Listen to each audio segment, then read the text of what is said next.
Welcome to the Leo. Kakinada seaport వ్యవహారం జగన్ రెడ్డి మేరకు బలంగా బిగుసుకోబోతుందా అంటే ఎస్ అవుననే సమాధానం వస్తుంది. ఆ కాకినాడ సీపోర్టు కేవీ రావు అసలు ఓనర్ అయినటువంటి కేవీ రావు నుంచి 41% వాటాను అరబిందోకి బలవంతంగా రాయించారు. దీనికి సంబంధించి కూటమి ప్రభుత్వం వచ్చిన తర్వాత కేవీ రావు ఆ ఏసీబీకి సిఐడికి ఫిర్యాదు చేయడం, సిఐడి ఎప్పటికే వైవి సుబ్బారెడ్డి కొడుకు విక్రాంత్ రెడ్డి అసలు ఈ డీల్ మొత్తాన్ని దగ్గరుండి ముగించినటువంటి వ్యక్తి ఎవరయ్యా అంటే విక్రాంత్ రెడ్డి, ప్రస్తుతం రాజ్యసభ సభ్యుడిగా ఉన్నటువంటి వైవి సుబ్బారెడ్డి తనయుడు. సో ఎవరికి కట్టబెట్టారు అంటే విజయసాయిరెడ్డి అల్లుడు అన్నకు చెందినటువంటి అరబిందో కంపెనీకి కట్టబెట్టారు. దీనిలో భాగంగానే విజయసాయిరెడ్డి మీద, శరత్చంద్రారెడ్డి మీద, అలాగే సంతానం ఆడిట్ కంపెనీ మీద ఏదైతే ఒక తప్పుడు నివేదిక ఇచ్చి కేవీ రావు దాదాపు 1000 కోట్ల రూపాయలు ప్రభుత్వానికి పన్ను ఎగ్గొట్టాడు కాబట్టి వాళ్ళని అరెస్ట్ చేయాలని చెప్పి ఒక తప్పుడు నివేదిక ఇచ్చినటువంటి సంతానం ఆడిట్ కంపెనీతో పాటు బలవంతంగా రాయించుకున్నటువంటి అరబిందో. సో వీరందరి మీద కూడా కేసులు అయితే నమోదు చేశారు. అయితే అనూహ్యంగా ఎప్పుడైతే దీంట్లో మనీ లాండరింగ్ జరిగిందని నిర్ధారించుకుందో ఎన్ఫోర్స్మెంట్ డైరెక్టరేట్ అయితే రంగంలోకి దిగింది. సో ఈడీ రంగంలోకి దిగిందంటే కేసుల విషయం అంత ఆషామాషిగా ఉండదు. ఇప్పుడు జగన్మోహన్ రెడ్డి మీద ఉన్న కేసులు కూడా ఏంటి, సిబిఐ కేసులు, ఈడీ కేసులే కదా. జగన్మోహన్ రెడ్డి సిబిఐ కేసులు అయితే ఏదోలాగా మేనేజ్ చేయగలుగుతున్నాడు కానీ ఈడీ కేసులు మేనేజ్ చేయలేకపోతున్నాడు. ఎందుకంటే ఈడీ కేసులు కొంచెం బలంగా ఉంటాయి. అందులో వాళ్ళు ఏదైతే ఈ మనీ లాండరింగ్ జరిగిందో దాని ఆధారాలతో సహా కోర్టులో కానీ నిరూపించగలిగితే శిక్షలు అనేవి చాలా త్వరగా పడతాయి, అవి కొద్దిగా కఠినంగా కూడా ఉంటాయి. సో ఇప్పుడు అలాంటి ఎన్ఫోర్స్మెంట్ డైరెక్టరేట్ ఇప్పుడు ఈ కాకినాడ సీపోర్ట్ వ్యవహారంలో రంగంలోకి దిగింది. దిగటమే కాదు, ప్రాథమిక నిర్ధారణకు వచ్చింది. కోట్ల రూపాయలు చేతులు మారిన మాట వాస్తవమేనని చెప్పి, మనీ లాండరింగ్ జరిగిందని చెప్పి ఒక ప్రాథమిక నిర్ధారణకు వచ్చినటువంటి ఆ ఎన్ఫోర్స్మెంట్ డైరెక్టరేటు వైవి సుబ్బారెడ్డి కొడుకు విక్రాంత్ రెడ్డికి అయితే నోటీసులు జారీ చేసినట్టుగా తెలుస్తుంది. ఎందుకంటే ఈ కేసులో సిఐడి విక్రాంత్ రెడ్డిని A1గా పెట్టి కేసు నమోదు చేయడం జరిగింది. వైవి సుబ్బారెడ్డి కొడుకు విక్రాంత్ రెడ్డే ఈ మొత్తాన్ని కూడా దగ్గరుండి నడిపాడు. కేవీ రావు చెప్పిన కథనం ప్రకారం దీని మీద కన్నుబడింది, ఏది కాకినాడ సీపోర్ట్ మీద కన్నుబడింది. దాన్ని డైరెక్ట్గా అడిగితే ఎవరు కాబట్టి ఒక దొంగ ఆడిట్ చేయించి 2 కంపెనీలతో ఆడిట్ చేస్తున్నామని చెప్పారు. అందులో ఒక కంపెనీ దాదాపుగా 980 కోట్ల రూపాయలు ప్రభుత్వానికి ఎగ్గొట్టారని చెప్పి సంతానం ఆడిట్ కంపెనీ ఒక నివేదిక ఇచ్చింది. ఆ నివేదిక ఆధారంగా వీరిని అరెస్టు చేయాలని చెప్పి ఆదేశాలు వస్తాయనే భయంతో అప్పుడు డీల్కి వచ్చారు. వాస్తవానికి విజయసాయిరెడ్డి వెళ్ళి విక్రాంత్ రెడ్డిని కలవాలని చెప్పి వైవి సుబ్బారెడ్డి కొడుకు విక్రాంత్ రెడ్డిని కలవండి, కలిసి మాట్లాడండి అని చెప్పిన వ్యక్తి వైవి సుబ్బారెడ్డి. ఇది స్వయంగా స్టేట్మెంట్లోనే చెప్పారు. సో వైవి సుబ్బారెడ్డి కొడుకు ఎక్కడ ఉన్నాడంటే హైదరాబాద్లో జూబ్లీ హిల్స్లో ఉంటున్నాడు. స్వయంగా హైదరాబాద్లో జూబ్లీ హిల్స్లో విక్రాంత్ రెడ్డి దగ్గరికి వెళ్ళిపోయి వీళ్ళు డీల్ కుదుర్చుకుంటే చెప్పింది ఏంటంటే మీరు 980 కోట్ల రూపాయలు ఎగ్గొట్టారని చెప్పి ఆడిట్ కంపెనీ నివేదిక ఇచ్చింది.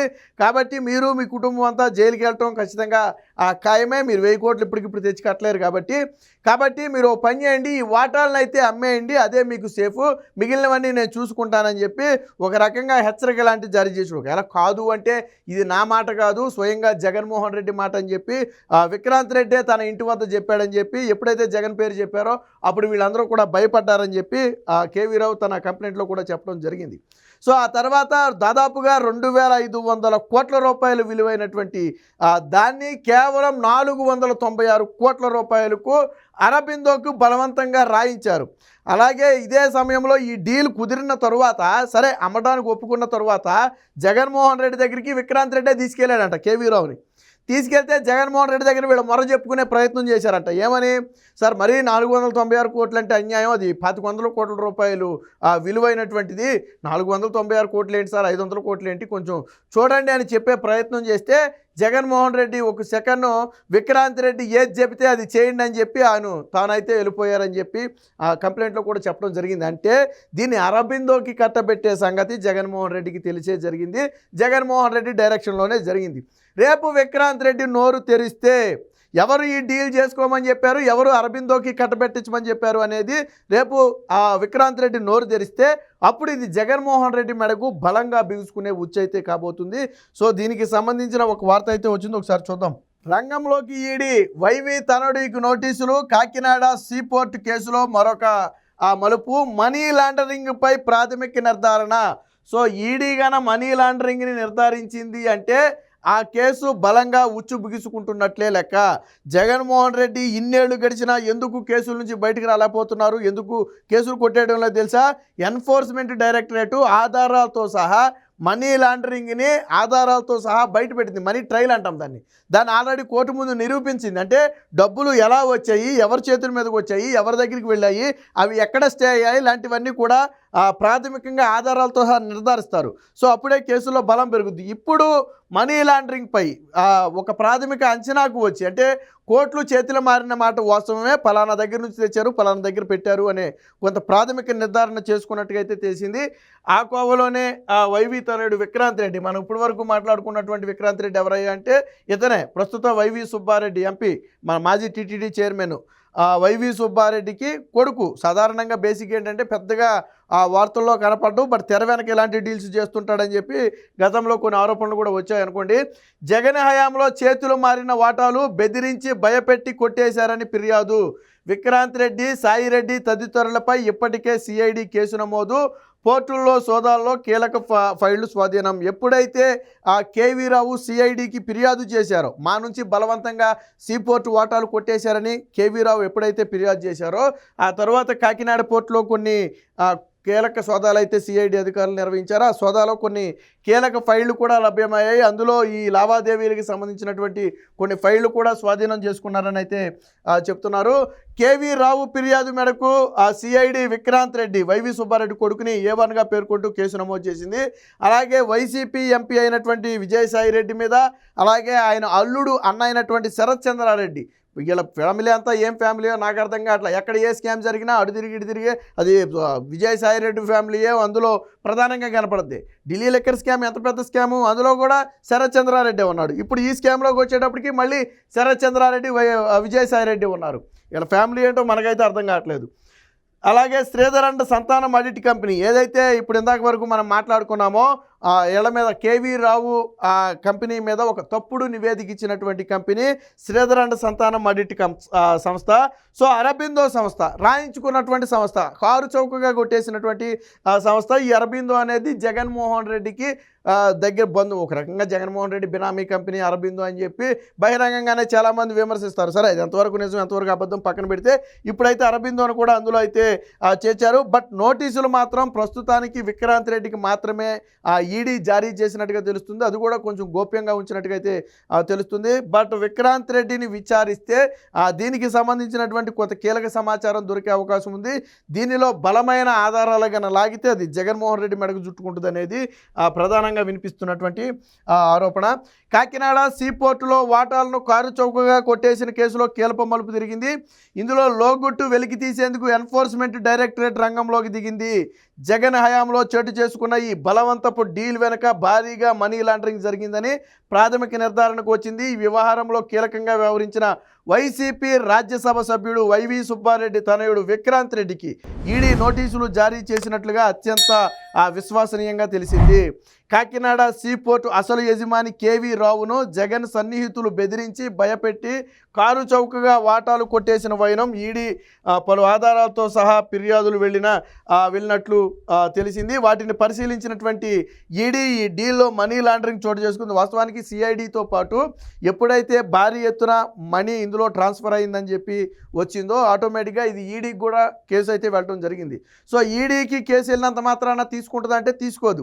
ఈడీ కొన్ని ప్రాథమికంగా కొంత విచారణ చేసుకుంటుంది. మనకు వచ్చినటువంటి కేసులో వాస్తవికత ఎంత ఉంది, మనీ లాండరింగ్ జరిగిందా లేదా, ఈ కేసు ఈడీ పరిధిలోకి వస్తుందా లేదా, మనం టేకప్ చేయవచ్చో లేదా అనే అంశాలకు సంబంధించి కొంత విషయ సేకరణ అయితే చేస్తుంది. అందులో భాగంగా ఈ ఏదైతే ఈ కాకినాడ సీపోర్టు డీల్ ఉందో దీంట్లో మనీ లాండరింగ్ జరిగిందని వాళ్ళ ప్రాథమిక విచారణలో నిర్ధారణ అయింది. సో ఎప్పుడైతే ప్రాథమిక విచారణలో మనీ లాండరింగ్ జరిగిందని తెలిసిందో ఆటోమేటిక్గా ఈడీ రంగంలోకి దిగుతుంది.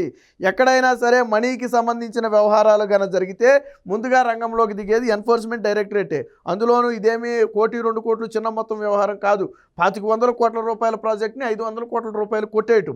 అందులో చేతులు మారింది ఎంత ఏంటి అనేది ఈడీ దగ్గర కొంత ప్రాథమిక ఆధారం ఉంది. సో దాని ఆధారంగా అయితే ఆ రంగంలో దిగింది. సో విక్రాంత్ రెడ్డికి ప్రత్యక్ష ప్రమేయం ఎంటైర్ ఈ ఎపిసోడ్లో ప్రధానంగా కీలకంగా మొత్తం నడిపినటువంటి వ్యక్తి విక్రాంత్ రెడ్డి, వైవి సుబ్బారెడ్డి కొడుకు విజయసాయి రెడ్డి కేవలం కేవీ రావుని నువ్వు వెళ్ళి వైవి సుబ్బారెడ్డి కొడుకు విక్రాంత్ రెడ్డిని కలువు అని మాత్రం విజయసాయి రెడ్డి చెప్పాడు.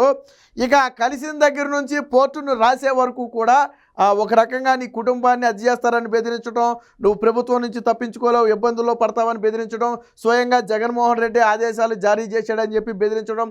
సాధారణంగా ఎవరికైనా ఒక ముఖ్యమంత్రి చెప్పాడు అంటే ఆటోమేటిక్గా భయం కలుగుద్ది. సో ఇలాంటివన్నీ కూడా చేసినటువంటి వ్యక్తి విక్రాంత్ రెడ్డి.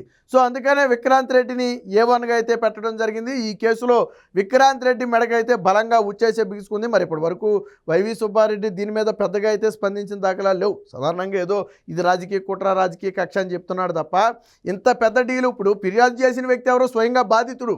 పోనీ ఇదేదో టీడీపీయో జనసేన ఆరోపిస్తే సరే ఇదేదో రాజకీయ ఆరోపణలను కొట్టిపడేయచ్చు. అసలు ఈ సీపోర్ట్లో జరిగిన ఈ తతంగం గురించి ఫిర్యాదు చేసిన వ్యక్తే సీపోర్ట్ యజమాని. అప్పటి వరకు ఉన్నటువంటి యజమాని తర్వాత బలవంతంగా రాయించుకున్నారులేండి, అది వేరే విషయం. స్వయంగా ఫిర్యాదు చేసిన వ్యక్తే యజమాని. ఆయన ఫిర్యాదు చేస్తే ఇందులో ఈ ప్రభుత్వానికి కానీ లేకపోతే పార్టీలకు కానీ సంబంధం ఏముంటుంది? ఫిర్యాదులో వాస్తవం ఉందా లేదా అనేది ఒప్పుకోవాలా. పోర్టు వాల్యూ అనేది బహిరంగ సత్యం, అది అందరికి కనపడేదే. మీరు రాయించుకున్నది కూడా అందరికి కనపడుతుంది. మరి అంత ఖరీదు గల పోర్టుని 500 కోట్ల రూపాయలకి ఎలాగిస్తాడని మీరు బెదిరించకపోతే, ఇప్పుడు నా దగ్గర ఒక 1100 కోట్ల రూపాయలు విలువ చేసే ప్రాపర్టీ ఉన్నప్పుడు మీరు ఏమీ చేయకపోతే నేను 500 కోట్లకి ఇస్తానని నేను ఎందుకు తీసుకోండి అంటా? నేను మీరు మా చుట్టాలా? కాదు కదా. అలాగే ఇప్పుడు కేవీ రావుకి అరబిందో కంపెనీకి ఏమైనా చుట్టరికం ఉందా? లేదు కదా. మరి ఎందుకు వదిలిపెడతాడు? 2000 కోట్ల రూపాయలు ఎందుకు వదిలిపెడతాడు? వదిలిపెట్టడు, బలవంతంగానే జయించారు. సో ఇదే విషయం ఇప్పుడు బయటపడింది. ఈ కథ మొత్తం నడిపినటువంటి వ్యక్తి విక్రాంత్ రెడ్డి. భయపెట్టింది కావచ్చు, బెదిరించింది కావచ్చు, జగన్మోహన్ రెడ్డి దగ్గరికి తీసుకెళ్ళింది కావచ్చు, కేసులు పడతాయని హెచ్చరించింది కావచ్చు, ఇంత మొత్తానికి మీరు డీల్ చేసుకోండి అని ప్రైస్ ఫిక్స్ చేసింది కావచ్చు. మొత్తం ఎవరు నడిపారు? విక్రాంత్ రెడ్డి నడిపాడు. కాబట్టి ఇది ఎవరి మెడకు చుట్టుకుంది? విక్రాంత్ రెడ్డి మెడకు చుట్టుకుంది. మరి ఎక్కడితో ఆగుద్దా? ఇక్కడ తీగలాగితే డొంక వదులుద్ది. ఎక్కడికి వదులుద్దో చూడాలి. ఇప్పుడు అది తాడేపల్లి ప్యాలెస్లో వదులుద్దా లేదా ఇంకో చోట వదులుద్దో చూడాలి. స్వయంగా ఆ కంప్లైంట్లో ఏమని ఉంది?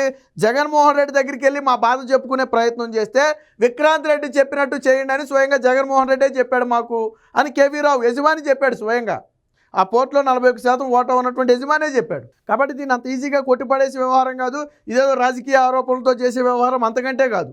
రాజకీయ ఆరోపణలు అయితే విక్రాంత్ రెడ్డి అవడండి ఇలాంటి వ్యక్తులను ఎందుకు తీసుకొస్తారు తెర మీదకే? సరే ఏ వైవి సుబ్బారెడ్డి మీద విజయసాయి రెడ్డి మీద కక్ష తీర్చుకున్నారంటే సరే అది పొలిటికల్ అనుకోవచ్చు. వాళ్ళ పిల్లలు ఇందులోకి వచ్చారు అంటే వీళ్ళని ఎందుకు తీసుకొస్తారు? అసలు ఎప్పుడు బయట కనపడ్డు కదా పెద్దగా. సో మొత్తంగా ఇప్పుడు ఈ వ్యవహారం అనేది తాడేపల్లి ప్యాలెస్ మెడకు చుట్టుకోబోతుంది. ఎప్పుడైతే ఎన్ఫోర్స్మెంట్ డైరెక్టరేట్లు రంగంలోకి దిగిందో ఇటు వైసీపీ నేతల్లో కానివ్వండి, అటు జగన్మోహన్ రెడ్డిలో కానివ్వండి, విజయసాయి రెడ్డితో పాటు వైవి సుబ్బారెడ్డి కొడుకు వెన్నులో అయితే వణుకు పుట్టింది. ప్రధానంగా నోటీసులు జారీ చేసింది అంటే ఖచ్చితంగా విచారణకు రమ్మని ఆదేశాలు అందులో ఉంటాయి. విచారణకు వెళ్ళిన తర్వాత కొంత కీలక సమాచారాన్ని ఎన్ఫోర్స్మెంట్ డైరెక్టరేట్ రాబట్టే అవకాశం ఉంది. ఆ తరువాతే ఎన్ఫోర్స్మెంట్ డైరెక్టరేట్ కూడా కొన్ని కేసులు అయితే నమోదు చేసే అవకాశం ఉందని చెప్పి విశ్వసనీయ వర్గాల సమాచారం. Please subscribe to Leo news for more videos.